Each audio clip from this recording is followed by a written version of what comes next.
Le classement des pilotes de la saison 2023 de Formule 1. 400 points tout pile pour Max Verstappen. 223 pour Sergio Perez. Alors cette fois, il n'a pas gagné le titre au Japon, contrairement à l'an dernier.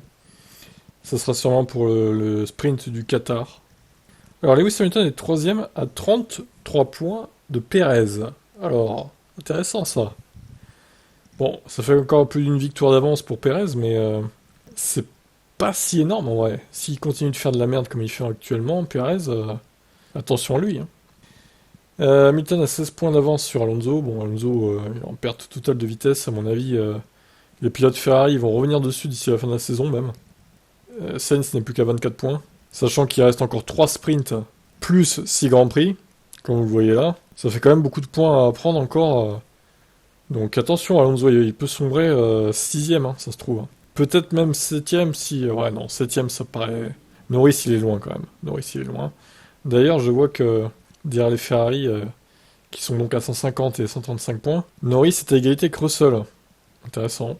Celui-ci a encore perdu beaucoup de points à Suzuka. Bah oui. Hein, George.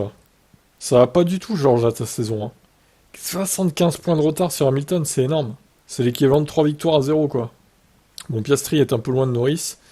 57 points. Stroll, 47 toujours, lui. Voilà, ça se débloque pas, le compteur. Gasly, 46. Ocon, 38. Albon, 21. Hülkenberg, 9. Bottas, 6. Joe, Tsunoda, Magnussen, Lawson. Et les autres qui n'ont pas marqué de points. Voilà pour les pilotes. Constructeur, bon, Red Bull est titré, c'est fait. Passons au reste. Ça nous intéresse pas. Mercedes 305, Ferrari 285. Ils sont plus qu'à 20 points. C'est pas beaucoup 20 points. Attention. Mercedes, il faut se réveiller là. Toto, améliore la voiture. Aston Martin, 4ème avec 221 points.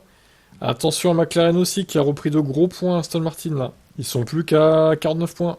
Si McLaren continue sur sa lancée d'ici la fin de la saison, Aston Martin égale danger. Surtout avec un Stroll qui est incapable de marquer des points.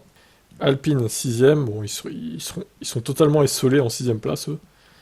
Williams donc 7ème devant Ferrari, Alfa Romeo pardon, et AlphaTauri. Voilà.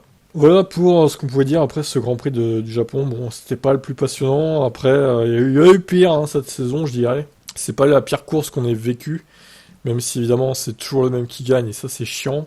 Bon derrière, Perez, il nous a fait n'importe quoi. La bataille des Mercedes, c'était marrant. La bataille Ferrari-Mercedes, c'était pas mal aussi. C'est le bordel chez Alpine, visiblement, maintenant. Donc, ça promet pour la suite. Hein. Même si au Qatar, bon, je m'attends pas à une grande course. Hein. D'ailleurs, à partir de maintenant, bah, les courses seront plus tard. Sauf Las Vegas, qui sera à 7h du mat, le dimanche. Mais ce sera beaucoup de courses à 18-19h.